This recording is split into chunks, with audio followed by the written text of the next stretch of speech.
अर्जुन कसाना जी। महाराज जी, किसी वस्तु से यदि मोह ज्यादा हो जाए तो उसे कंट्रोल कैसे करें? भगवान से प्रार्थना करने पर। जब हम कहीं आसक्त हो जाते हैं किसी वस्तु, व्यक्ति, व्यसन, स्थान, तो हमें सामर्थ्य की जरूरत होती है। तो भगवान से प्रार्थना करें कि हमारी बुद्धि में ऐसा ज्ञान प्रदान करें जिससे हम मोहासक्त चित्त को, बुद्धि को हटा सकें और आप में लगा सकें।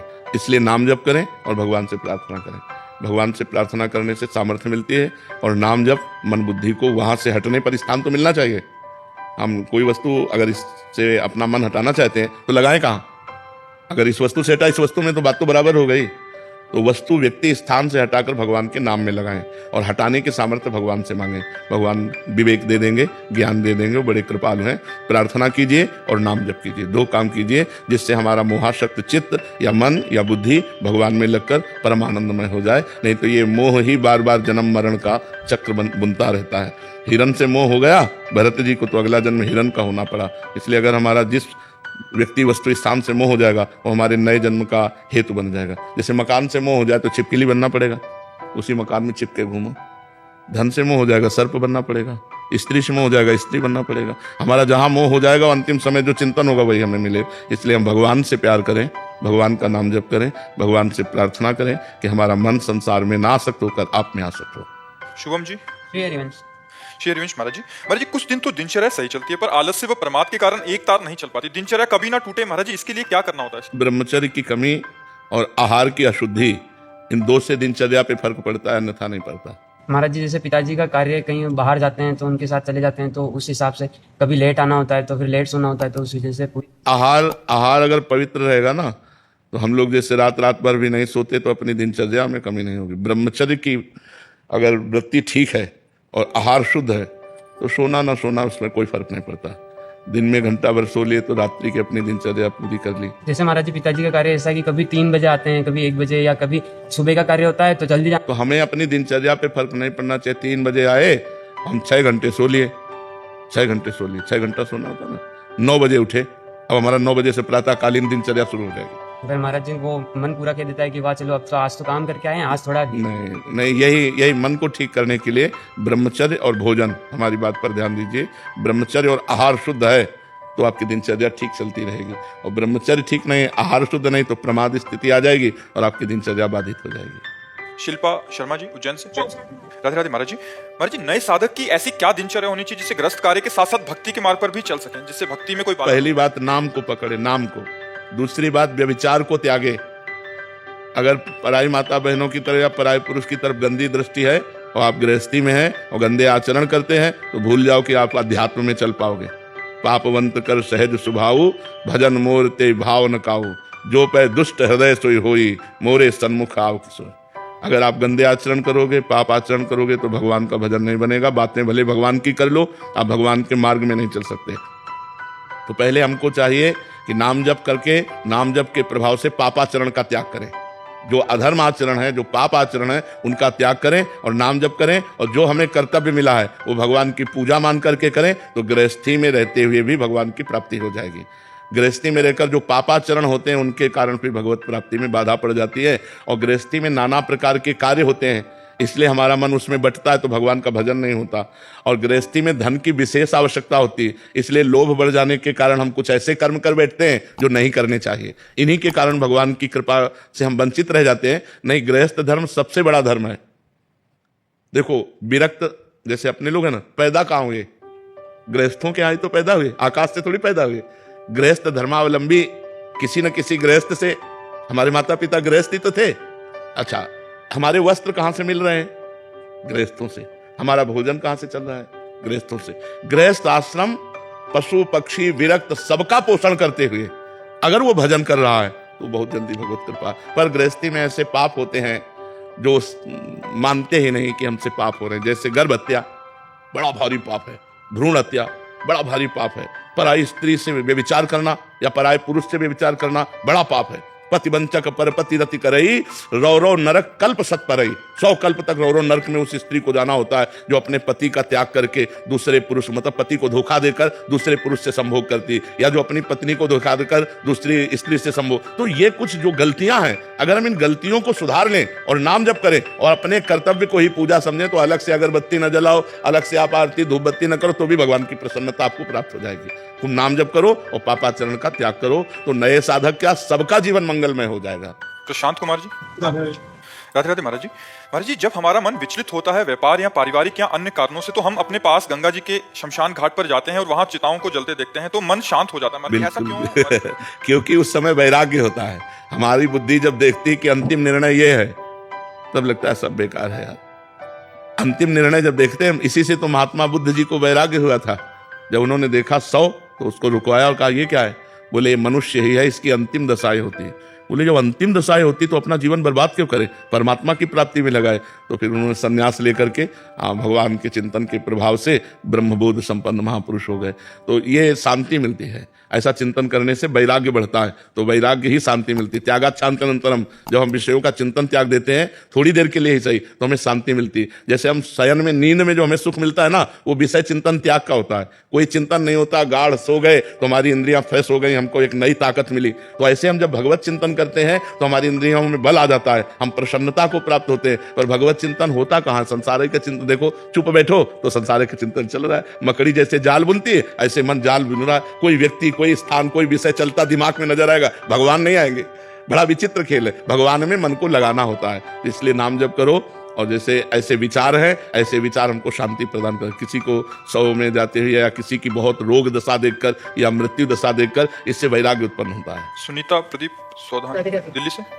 राधे राधे महाराज जी। महाराज जी, हम हर महीने अपने व्यापार से कुछ धनराशि निकालकर महाकाल जी के लिए निकालते हैं, तो क्या ये राशि मुझे महाकाल मंदिर में ही भेंट करनी चाहिए या किसी और सात्विक कार्य में भी दान स्वरूप? कर सकते हैं, सात्विक दान में भी कर सकते हैं।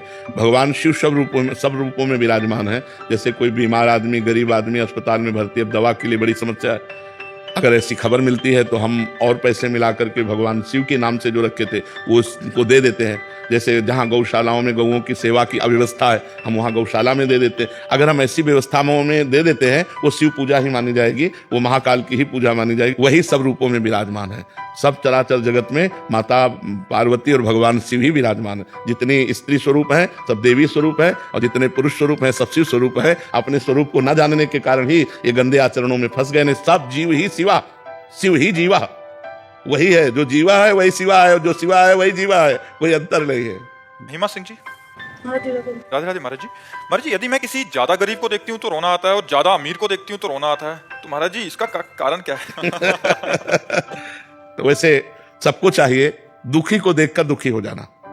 इतनी मनुष्यता तो चाहिए कि किसी के भी दुख में हम दुखी हो जाएं और उपाय सोचें कि इसको हम कैसे सुख पहुंचाएं। अगर इतनी बात है तो मनुष्यता है। ये राक्षसीपना है किसी के सुख में हम उस दुखी होकर उसे दुख प्रदान करने की भावना करना, और किसी के दुख में हम दुखी होकर उसे सुख प्रदान की, ये मनुष्यता है। और सुख दुख दोनों से परे उसे भगवान का स्वरूप समझकर सेवा करना, ये भागवतिकता है, ये देवत्व है। तो हमें चाहिए कि कम से कम मनुष्यत्व तो ले आवे। तो अच्छी बात है, जो दुख में है उनके दुख में द्रवित होकर रोना चाहिए और उनके दुख की निवृत्ति के लिए उपाय सोचना चाहिए। मन वचन कर्म से यदि हमें कोई सामर्थ्य है तो हम उसकी दुख निवृत्ति जरूर करें। ये हमारी मनुष्यता है। मनुष्यता का यही फल है कि हम दूसरों के दुख में दुखी हो जाएं और दूसरों की दुख निवृत्ति का उपाय करें। अजय जी।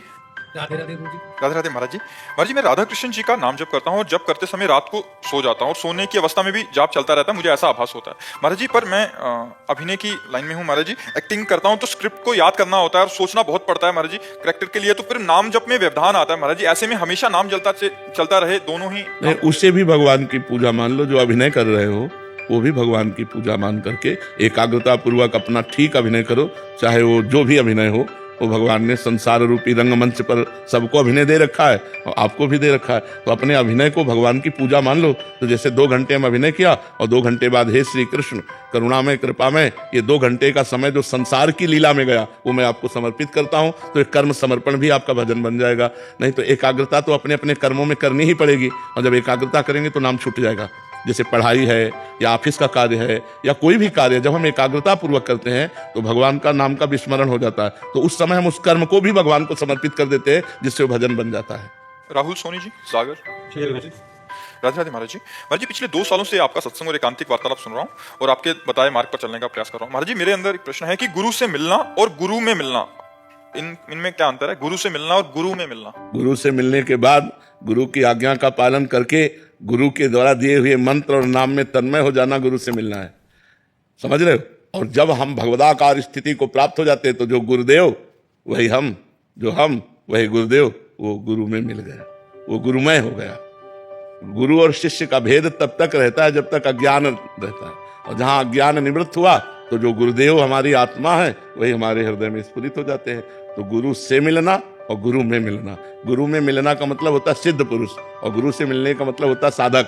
साधक गुरु से मिलता है, और जब गुरु के द्वारा बताई हुई साधना में परिपक्व अवस्था को प्राप्त होता है तो गुरु में मिल जाता है, वो गुरुमय हो जाता है, वो गुरु स्वरूप हो जाता है। किसका प्रश्न था? बात समझे आप? महाराज जी, एक ये था कि मतलब साधना में चल रहे हैं और अपने इष्ट राधा वल्लभ जी की, अपने गुरुदेव भगवान की और आचार्य महाप्रभु की छवि विराजमान की, राधा नाम विराजमान की और युगल सरकार की, तो उसकी उपासना कर रहे हैं, लेकिन अभी दीक्षा प्राप्त नहीं हुई है, तो ये अपराध तो नहीं? नहीं, ये तो सौभाग्य, अपराध नहीं। खूब सेवा करो, खूब सेवा करो। दीक्षा का मतलब होता है स्वीकृति। अगर हम किसी संत भगवंत के भाव को स्वीकार करते तो हम शिष्य ही है, उसमें कंठी बंधे तभी दीक्षा मानी जाए, ऐसी बात नहीं है। उन्होंने बात सुनी और मान ली तो उनका कल्याण हो रहा है। तो कल्याण के लिए, मंगल के लिए हमें संत की बात मानना आवश्यक है, ना कि दीक्षा लेना आवश्यक है। अगर हमने उनकी बात मान ली तो हमारे गुरु हैं, और चाहे संबंध बनाओ दीक्षा का या ना बनाओ, वो गुरु हैं, उसी से कल्याण हो जाएगा। जैसे बोले राधा राधा जपो, राम राम जपो, तो आप संत की बात मान लो, हो गए। उनके मुख से निकला हुआ नाम आपका मंगल कर देगा।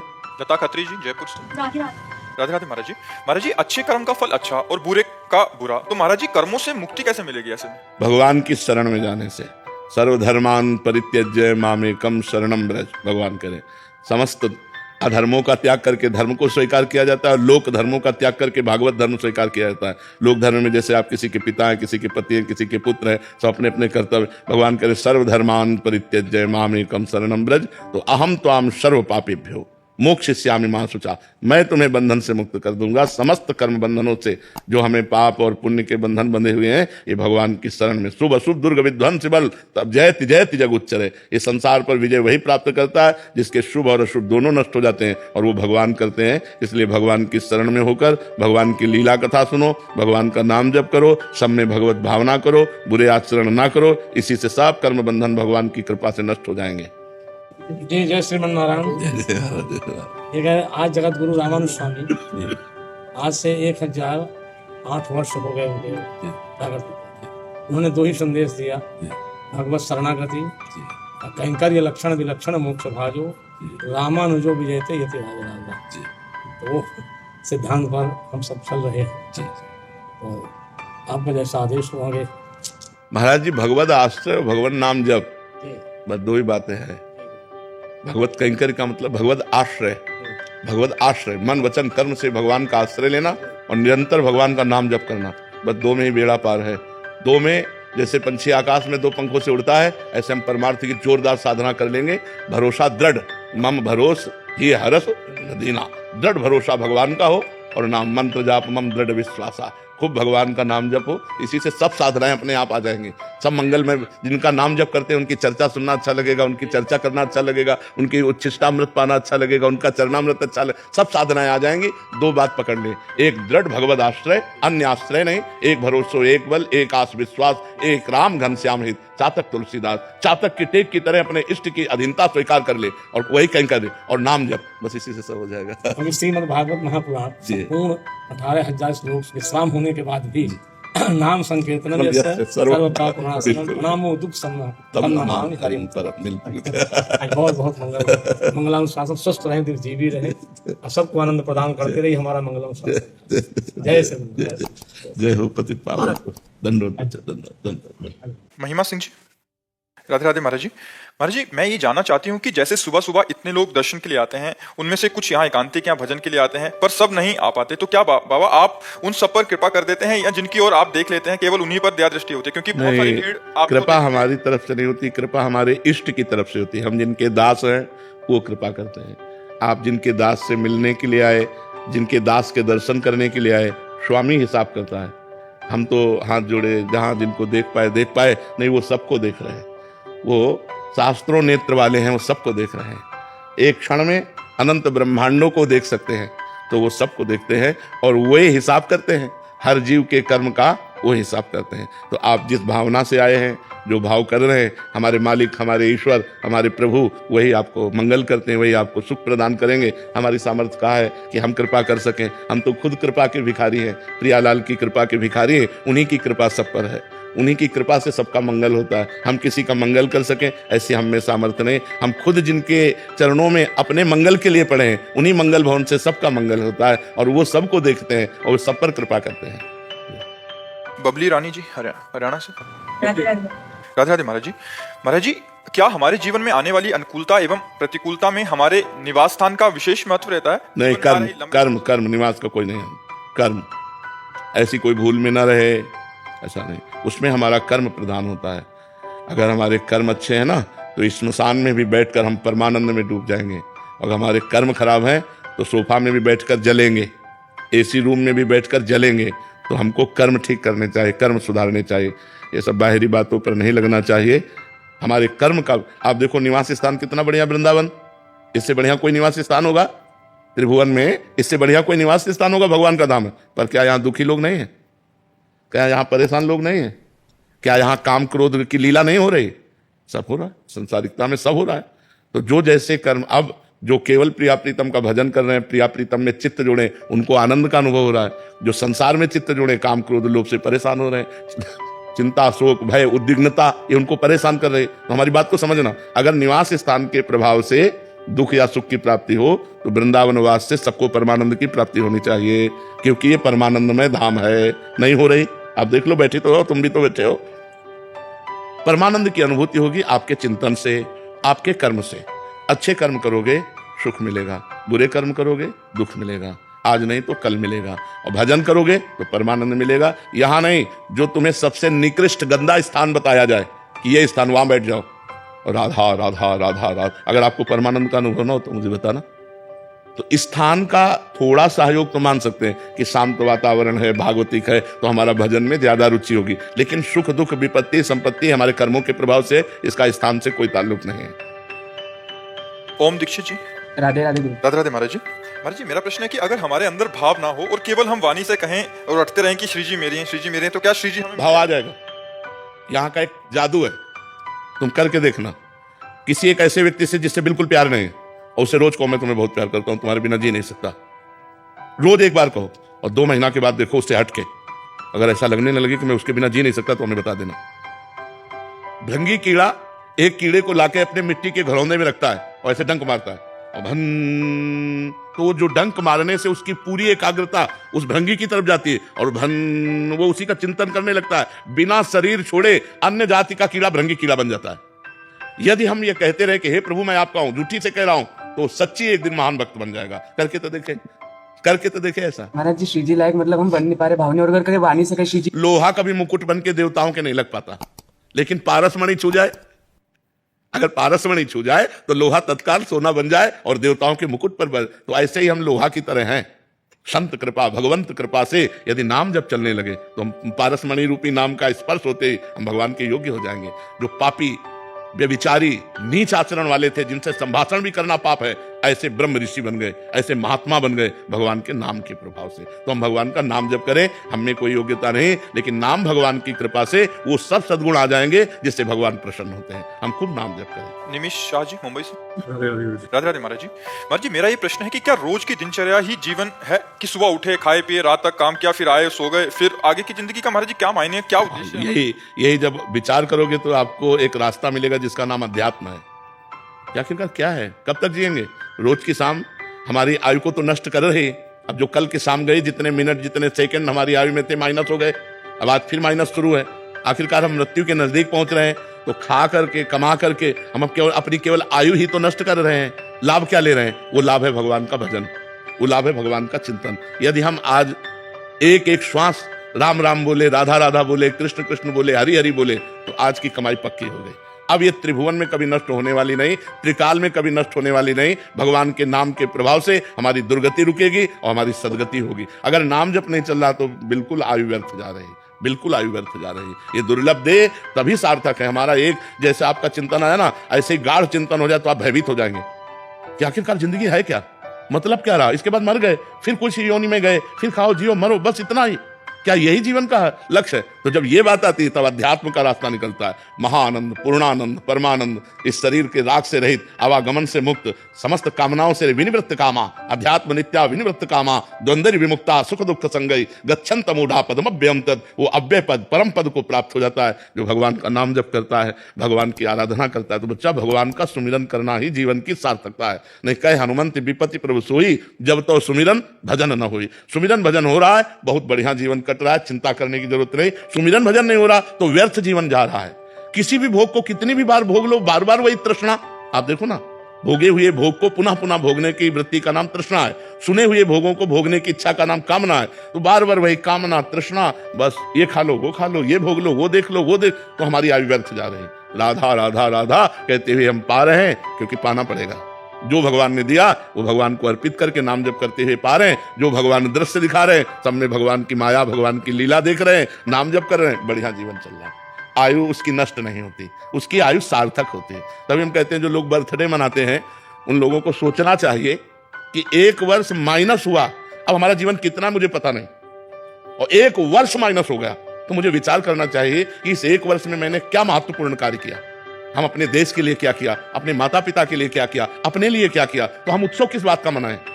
लोग शराब पीते हैं, लोग मांस खाते हैं, पार्टी मनाते हैं, अज्ञानी भाव में करते हैं। नाम कीर्तन करो, 24 घंटे भगवान का नाम कीर्तन करो। आज जन्म दिवस अगर मनाना है तो भगवान का नाम कीर्तन करो। गौ से गौओं को हरा चारा डाल दो, संत महात्माओं को भोजन पवा दो, किसी गरीब की बीमारी में लगा, तो तुम्हारा जन्म होना सार्थक रहेगा। ये शराब और मांस और ये पार्टीबाजी ये हैप्पी नहीं है। हैप्पी तो तब है जब भगवान से जीव जुड़ा, धर्म से जुड़ा। हम करें ना 24 घंटे कीर्तन बैठा लो तो 1 घंटे नाम कीर्तन जरूर करो। भगवान का नाम कीर्तन करो और सबको भोजन पवाओ, पवित्र भोजन पाओ। ये गंदी बातें, गंदा आहार, ये बहुत बुद्धि को भ्रष्ट करने वाला। अच्छा, आज बढ़िया आप खीर, गुलाब जामुन, पूड़ी, कचौड़ी, सब्जी ये सब पवाओ, और वो सब गंदी चीज ना हो। बोले यार क्या पार्टी ही नहीं हुई, वो मानेंगे पार्टी ही नहीं, वो ऐसी भावना रखते हैं। हाँ, तो आज राक्षसी भाव की वृद्धि हो रही। पवित्र आहार स्वयं करो, दूसरों को पवाओ, नाम जप करो, इसी से जीवन सार्थक है।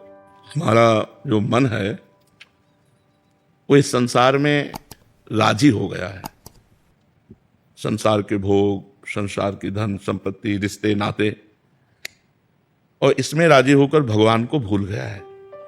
ये सबसे बड़ा घाटा है, क्योंकि रोज का रोज हमारी आयु खत्म हो रही, माइनस में हो रही। अब हमारी कितनी आयु हमें पता नहीं है, किस घटना से शरीर पूरा होगा ये भी पता नहीं। तो क्या हमारे मनुष्य जीवन लेने का इतना ही फल था कि कमाओ, खाओ, जियो, कमाओ, खाओ, भोगो? क्या इतना ही फल है? नहीं, मनुष्य जीवन दिव्य जीवन है, और इसमें दिव्यता है भगवान का स्मरण। यदि हमने इस सेकंड में राधा कहा तो ये सेकंड का कहा हुआ राधा, ये सेकंड समय सार्थक हो गया। अगर हम अपने जीवन के रोज के दिन खोते चले जा रहे हैं और इनमें राधा राधा, कृष्ण कृष्ण, हरि हरि, राम राम जो प्रिय हो वो नाम जप करें तो हमारे जीवन की सार्थकता हो जाए। कुछ ऐसे हमारे कर्म जो हमें दुख देने के लिए आते हैं उनको कौन मिटाएगा? हमारे द्वारा इससे पाप कर्म पूर्व में हुए, वर्तमान में भी हो जाते हैं, गलती हो जाती है, उसको मिटाने के लिए नाम राधा राधा राधा, कृष्ण कृष्ण, जो नाम प्रिय हो। तो हम सबको चाहिए कि हम कोई गलत आहार ना करें, कोई गलत पेय पदार्थ ना पिए, भूल कर किसी को हम दुख ना पहुंचावें, और नाम जप करते हुए जो कर्तव्य कर्म मिला है, कोई मास्टर है, कोई डॉक्टर है, कोई वकील है, कोई न्यायाधीश है, जो भी जिसको जो कर्तव्य कर्म मिला है उसे अपनी पूजा समझ कर करे, तो ये हमारा जन्म सार्थक हो जाएगा, हमारा जन्म लेना सार्थक हो जाएगा। और नहीं तो फिर इस जीवन का कोई महत्व नहीं। आपका बैंक बैलेंस, आपकी पढ़ाई, आपकी डिग्री, आपका पद, आपके संबंधी, आपका मकान, सब यहीं 1 सेकंड में छूट जाना है। दुनिया में लाखों का मेला जुड़ा और हंसा जब जब उड़ा तो अकेला उड़ा, उसका साथी कोई नहीं होता, उसका साथी सिर्फ भगवान का नाम होता है। इसलिए सब लोगों से प्रार्थना है, पवित्र भोजन पाओ, पवित्र विचार वाले बनो, खूब नाम जप करो, और जितना बन सके दूसरों का हित करो। इससे भगवान प्रसन्न होते हैं, और भगवान प्रसन्न हो गए तो हमारा मनुष्य जीवन लेना सार्थक रहा। नहीं तो फिर व्यर्थ हो जाएगा। हम रोज मृत्यु के नजदीक पहुंच रहे हैं। 40 साल, 50 साल, 35 साल की श्वासें गई, अब कितने सेकंड या मिनट या महीना या वर्ष है हमें पता नहीं। अगर हम नाम जप नहीं करते तो ये सब यहीं छूट जाएगा, फिर फिर अगला जन्म हमारा होगा पशु पक्षियों में, फिर हम कुछ नहीं कर पाएंगे।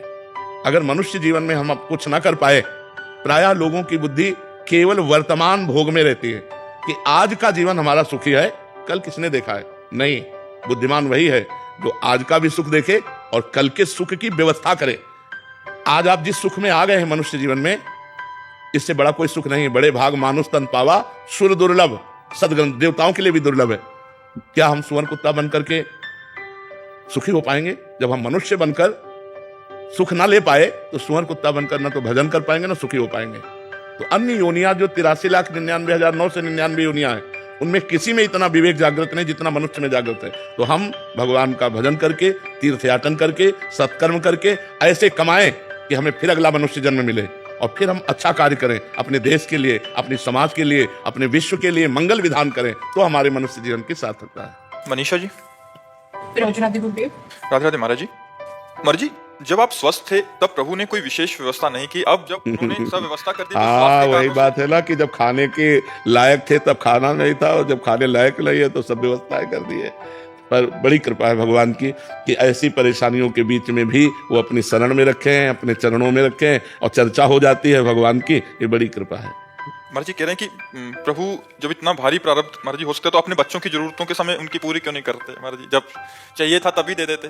आज उनका खेल ही ऐसी है कि बड़े लीला बिहारी है, बड़े लीला बिहारी है। उनकी हरी तेरी गति लख न पड़े। सोचो, किसी के यहाँ बालक होता है तो उसको सुविधा दी जाती है, और आप जिनके बालक बनने आ रहे हैं उनके हथकड़ी, बेड़ियां, जकड़ी, कंस के कारागार में विशेष कष्ट की परिस्थिति। वहां कौन रहे?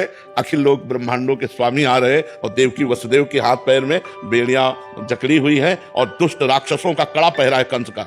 किसी भी तरह की कोई सुविधा ना दी जाए। भारी कष्ट में 6 बच्चे मार डाले गए। कितना भयंकर कष्ट आप सोचो। पत्थर में पटक करके नवजात शिशुओं की हत्या कर दी गई और दुष्ट राजा कठोर शासन में। और आ कौन रहे? सकल जगत का मंगल करने वाले भगवान कंस के कारागार में प्रकट हो रहे। देवकी जी देखकर अभी छक नहीं पा रही है कि वो आदेश कर रहे हैं हमको गोकुल में छोड़िया। क्या इतने सुंदर त्रिभुवन मोहन पुत्र को, जिसे एक क्षण भी अलग करना प्राण निकल जाए, देवकी जी को तुरंत वसुदेव जी के गोद में और उस पुत्र की रक्षा हो, इसलिए गोकुल पधरा देते हैं। बड़ा विचित्र भगवान का लीला चरित्र है। इसलिए ये नहीं कहा जा सकता कि ऐसा भगवान ने क्यों नहीं किया। शायद उस समय भगवान सुविधा दिए होते तो हम ये चढ़ाई ना चढ़ पाते। जो साधना की चढ़ाई चढ़े वो चढ़ाई ना चढ़ पाते, फिसल जाते। भगवान ने इसीलिए वो हमको कठोरताएं दी जिससे हम उन कठोरताओं के बल पर इस चढ़ाई को चढ़ पाए और आज हम आप लोगों के सामने सेवा करने योग्य बने कि हम अपनी वाणी के द्वारा, अपने आचरणों के द्वारा आपको सुखी कर पाए। नहीं तो शायद है ऐसा ना हो पाता। तो भगवान जो करते हैं वो बड़ा मंगलमय करते हैं, उनका हर विधान मंगलमय होता है। महाराज जी क्या हर एक साधक के जीवन में ऐसा कष्ट आना जरूरी है या प्रतिकूलता आना जरूरी है? देखो, जो जितनी ऊंचाई पर चढ़ना है तो फिर उतनी चढ़ाई तो चढ़नी ही पड़ेगी। तो जितना जो चढ़ पाया वो वहीं स्थिर है। अब तीनों टाइम बढ़िया भोजन मिल रहा हो और ऐसी व्यवस्था सब बढ़िया, तो भजन में मन लगेगा क्या? जब न खाने को, न पीने को, न रहने का ठिकाना, न कोई, तो हर समय मंत्राकार वृत्ति की भगवान के सिवा हमारा कोई नहीं। एक गंगा मैया का किनारा और भगवान का भरोसा, और भूख प्यास से लड़ने के लिए, सर्दी गर्मी से लड़ने के लिए केवल चिंतन को शरीर से हटाकर भगवान में लगाना है। निरंतर भगवदाकार वृत्ति, वही कृपा आज मिली है। अगर उस समय हमें सांसारिक सुख मिलते तो शायद ये लाभ ना मिल पाता। तो हमें लगता है भगवान की विशेष कृपा है, दोनों पक्ष में विशेष कृपा है। जब हमें साधना की चढ़ाई पर चढ़ाना था तब सुविधा नहीं दी, और जब सुविधा भोगने लायक ले रहे तो सुविधाएं दे दी। ये कृपा है उनकी। दोनों तरफ से हमें कृपा ही नजर आती है। और सांसारिक सुख, कोई सांसारिक सुख पर मतलब परमानंद प्रदान करने वाले नहीं, भागवतिक सुख मिलना चाहिए। तो आज जो हम प्रसन्न मुद्रा में है, ये भगवान की उसी कृपा का फल है। अगर वो कृपा हट जाए तो भ्रष्ट होने में देर न लगे। लेकिन भगवान ने कृपा की। जब हम भ्रष्ट होने योग्य थे तब सामग्री नहीं दी, जब सामग्री दी तो भ्रष्ट होने योग्य नहीं रखा। ये उनकी विशेष कृपा बहुत बड़ी कृपा भगवान की। महाराज जी कोई फिर हल बता दीजिए, क्योंकि आपको सुनने वाले बहुत सारे ऐसे भक्तजन हैं जिनके पास सब वैभव है, मतलब सब सुख सुविधाएं हैं, जिनको हमारी बात मान लो। देखो, जो लाखों को सुधारने लायक बनाया जाता है ना, उसकी कड़ी परीक्षा होती है कि आप लाखों को लेकर के हमारे पास आओगे। तो इसलिए भगवान ने हमको ऐसी कड़ी परीक्षाओं में ऐसे रखा कि तुम तैयार हो और लाखों को पकड़ो और हमारे पास लेके आओ। तो तुमको उतनी कड़ी परीक्षा नहीं करनी, तुमको केवल हमारी बात माननी। बात मान लो तो तुम जहां हो वहीं से भगवत प्राप्ति की योग्य हो जाओगे। इसीलिए भगवान ने इतनी कड़ी परीक्षाएं, ऐसी परिस्थितियां डाल डाल करके पक्का किया है कि तुम हजारों का कल्याण सकते हो, हजारों को अपनी वाणी के द्वारा सुधार सकते हो। तो आप हमारी बात मान लो तो आपका कल्याण हो जाएगा, आपका मंगल हो जाएगा। आपको वो तपस्या, आपको वो कष्ट नहीं झेलने पड़ेंगे। जो कष्ट झेलकर हमने अनुभव किया वो बात तुम मान लो तो उसी से मंगल हो जाएगा। उस सब सुख सुविधाओं में रहते हुए कैसे भजन बिल्कुल भजन होने लगेगा। हम कह रहे हैं हर सुख सुविधा को भगवान को समर्पित करो। जैसे हम ऐसे भोजन पाते हैं तो भोजन होता है, लेकिन जब हम भगवान को अर्पित कर देते तो प्रसाद होता है। और भोजन पाने से पुण्य क्षय होंगे, लेकिन प्रसाद पाने से पुण्य बढ़ेंगे। ऐसे ही नाथ सकल संपदा तुम्हारी, मैं सेवक समेत सुतनारी, संपूर्ण परिवार को भगवान का अर्पण भाव करके और सब में भगवत भाव करके नाम जप करते हुए हम व्यापार नौकरी जो भी करते हैं ईमानदारी से करें तो गृहस्थी में रहते हुए हम संत हैं, गृहस्थी में रहते हुए हम भगवत प्राप्त हैं। बात होती है आचरणों से, चिंतन से, वो आप भी कर सकते हो। अच्छा, जैसे गृहस्थ आदमी को काम वेदना आई, अपनी पत्नी है, अपनी पत्नी से अगर दूसरे की पत्नी तो वही पाप हो गया। ऐसे ही मोह सताया तो अपने पुत्र में गोपाल जी की भावना करो, मेरे भगवान पुत्र रूप में आए, तो आपका कल्याण है, आपका मंगल है। जैसे हम चराचर जगत में भगवत भाव कहते हैं, आप अपने परिवार में भगवत भाव करके मुक्त हो सकते हो, पर भाव करना पड़ेगा, सब में भगवत भाव करना पड़ेगा, तन मन धन सर्वस्व भगवान का मानना पड़ेगा, नाम जप करना पड़ेगा और कोई पाप आचरण ना हो ये सावधानी रखनी पड़ेगी। तो गृहस्थ में रहते हुए सुखपूर्वक भगवान की प्राप्ति हो जाएगी। करमवीर जी आगरा से। राधे राधे महाराज जी। गुरुदेव, आपको आनंद किस रस में ज्यादा था लगा, काशी वाले में या वृंदावन वाले में? एक दूध का खोया, बूरा, पेड़ा, बर्फी, कई पदार्थ बनते हैं, उसका स्वाद अलग अलग होता है, लेकिन होता तो मेन पॉइंट दूध ही है।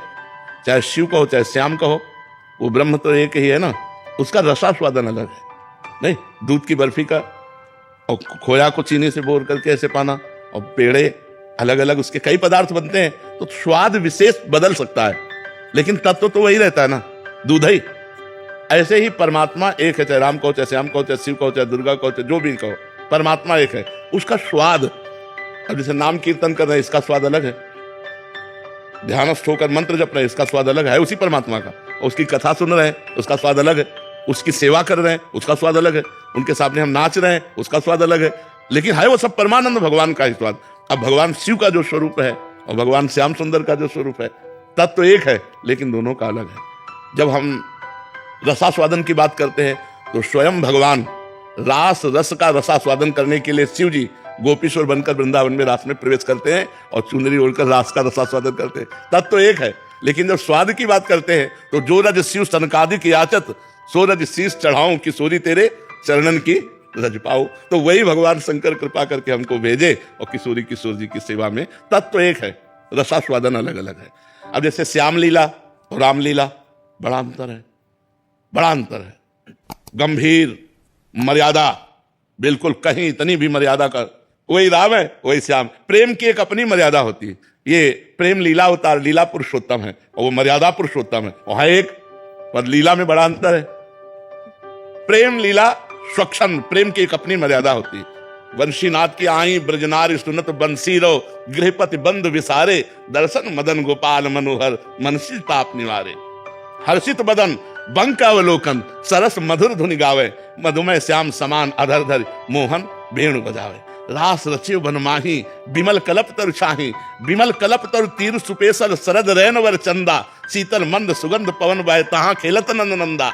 अद्भुत ताल मृदंग मनोहर, किंकिन शब्द कराही, यमुना पुलिन रसिक रस सागर, रास रचिव बन माही। देखत मधुकर केली, मोहे खग मृग बेली, मोहे मृग धेनु सहित सुर सुंदर, प्रेम मगन पट छूटे, उडगन चकित थकित शशिमंडल कोट मदन मन लूटे। अधर पान परिरंभन अतिरस, आनंद मगन सहेली, जैसे हित हरिवंश रसिक सत पावत, देखत मधुकर केली। वो अद्भुत रस, एक गोपी एक श्री कृष्ण, एक गोपी एक श्री कृष्ण, वो अद्भुत रास रस ये कहीं नहीं आप देखोगे। तो ये इनका विचित्र प्रेम रस और उनकी विचित्र गंभीरता, मर्यादा पुरुषोत्तम भगवान श्री राम के पावन चरित्र में मर्यादा ही मर्यादा है और यहाँ प्रेम मर्यादा है। तो तत्व एक है। जब लीला की तरफ देखो तो अलग अलग स्वाद है। वही परमात्मा राम बनाए, वही श्याम बनाए, वही शिव बनाए, वही दुर्गा बनाए, वही काली बनाए, वही सब रूपों में है, उसके सिवा कोई नहीं है। संजय द्विवेदी जी कानपुर से।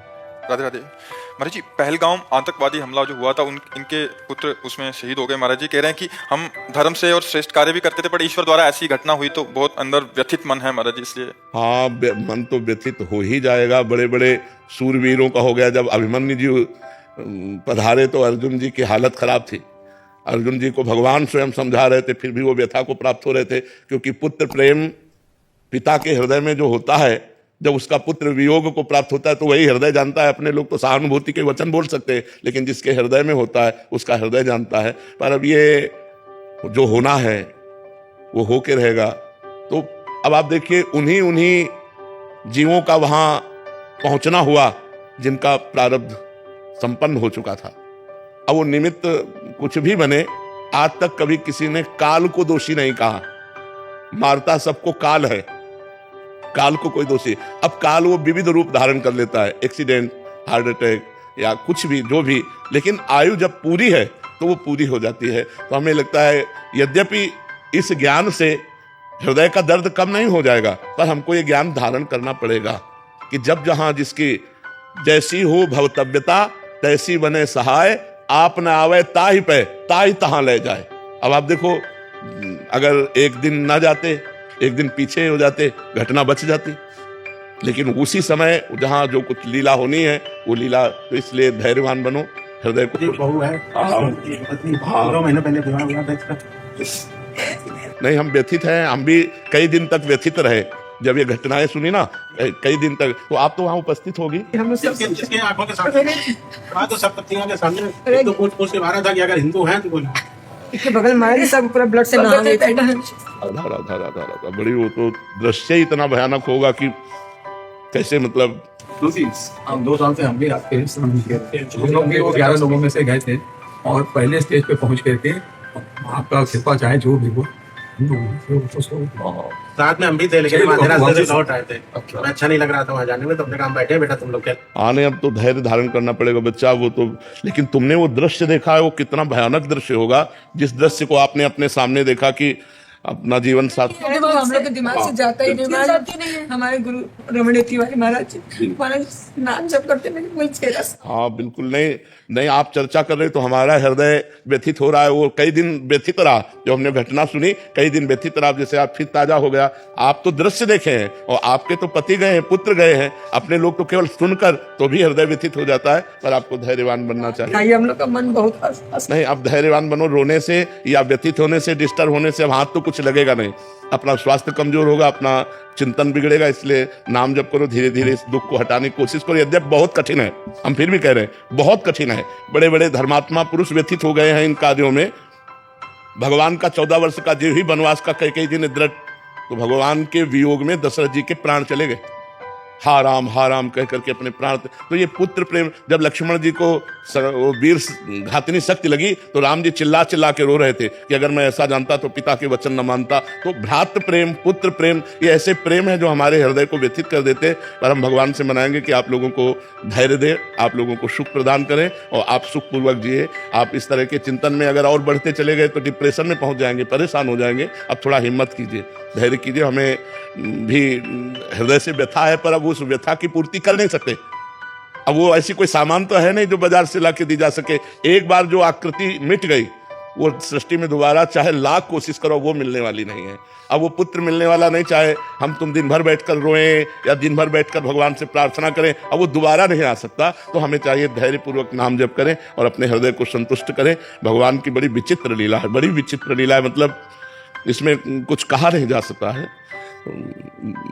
चुनरी ला करके बच्चा को दो, इनकी माँ को दो और धैर्यपूर्वक रहो, सुखपूर्वक रहने की चेष्टा करो। अभी तो तुम कल के नए